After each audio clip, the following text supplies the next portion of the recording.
अस्सलाम वालेकुम friends, welcome back to top smarties drama serial Muhafiz, जिसकी आने वाली एपिसोड में हम देखेंगे कि अब वहाब दुरानी नदीम के पीछे पड़ गया, क्योंकि जब से बहजात ने उसे ये बताया कि मेरे साथ जो भी बुरा हुआ वो मेरे अपनों ने किया और मैं चाह कर भी अपने अपनों से उस बात का बदला नहीं ले सकता।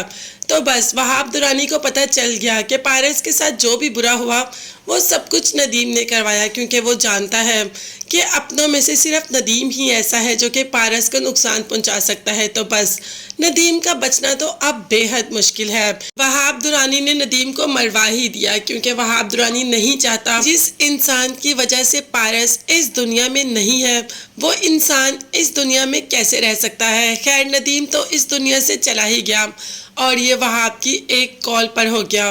मतलब नदीम खुद को इतना समझता था कि वो सब कुछ कर लेगा और आज उसी इंसान ने उसे इस दुनिया से हमेशा हमेशा के लिए उठवा दिया, क्योंकि वो नहीं चाहता कि पारस को मारने वाला इस दुनिया में रहे।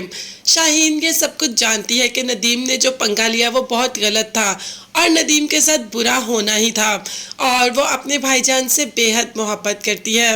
वो नहीं चाहती थी कि नदीम ने जो भी किया पारस के साथ वो करता। उसने तो नदीम को और आफ्ताब को भी बेहद समझाया, मगर किसी ने उसकी बात नहीं सुनी।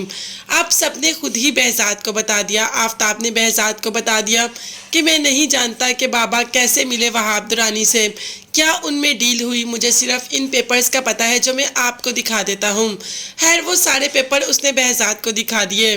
बहन ने कहा कि मुझे जैसे ही पता चला कि नदीम वहाब के साथ इन्वॉल्व है तो मैंने उसे रोकने की बहुत कोशिश की। आफ्ताब ने उसे रोकने की बहुत कोशिश की, मगर नदीम ने हम दोनों में से किसी की बात नहीं मानी। हमें इस बात का तब पता चला जब वो वहाब दुरानी के साथ मिलकर पारस को किडनैप करवा चुका था।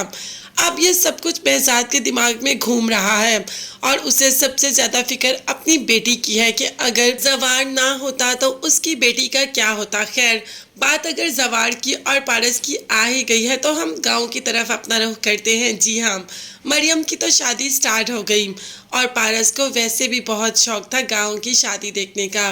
मरियम जो कि अपनी मेहंदी के फंक्शन पर इंतहाई हसीन लग रही, मगर ये क्या, मरियम ने अपनी मेहंदी पे पिंक पहन लिया और हमारी मैडम मतलब पारस ने मेहंदी पर येलो पहन लिया। वैसे पारस बेहद हसीन लग रही है। आज तो पारस पर से नजरें हटाना बेहद मुश्किल है। जवार की नज़रें तो वैसे भी पारस से नहीं हटती, और आज जब पारस इतनी स्पेशल लग रही है तो जवार अपनी नज़रों को कैसे हटा पाएगा। अब रेशम पारस को ऐसे देखकर चुप तो नहीं करेगी। रेशम ने पारस से कह दिया कि तुम मेरे और जवार की शादी पर भी आओगी ना। पारस एकदम हंसते हंसते बिल्कुल चुप हो जाती है। उसके फेस एक्सप्रेशन से साफ लग रहा है कि उसे ये बात बेहद बुरी लगी, मगर अभी उसने इस बात का कोई भी जवाब नहीं दिया और वहाँ से चली जाती है। वो जवार को खोने का तो तसव्वुर ही नहीं कर सकती, मगर क्या जवार उसका है? क्या जवार उससे शादी करेगा? जवार मोहब्बत तो करता है पारस से, मगर अपनी मोहब्बत का इजहार पारस से करना उसके लिए काफ़ी मुश्किल है। और दूसरी तरफ बाप की इज्जत, बाप ने कह दिया कि मैंने ज़ुबान दी है रेशम के माँ बाप को, अब तुम मेरी इज्जत हराब ना करना, मेरी ज़ुबान का लाज रख लेना।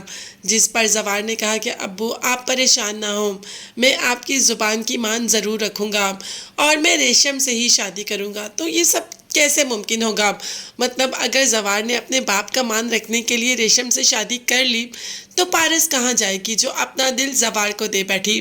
वो हम आपको नेक्स्ट एपिसोड में बताएंगे, मगर हाँ, तब तक के लिए आप चैनल को लाजमी सब्सक्राइब कर लीजिएगा, बेल आइकॉन भी प्रेस करें ताकि हर वीडियो आप तक बआसानी पहुँच सके। अपना बहुत ज़्यादा ख्याल रखिएगा और अपनी कीमती दुआ में याद रखें। अल्लाह हाफ़िज़।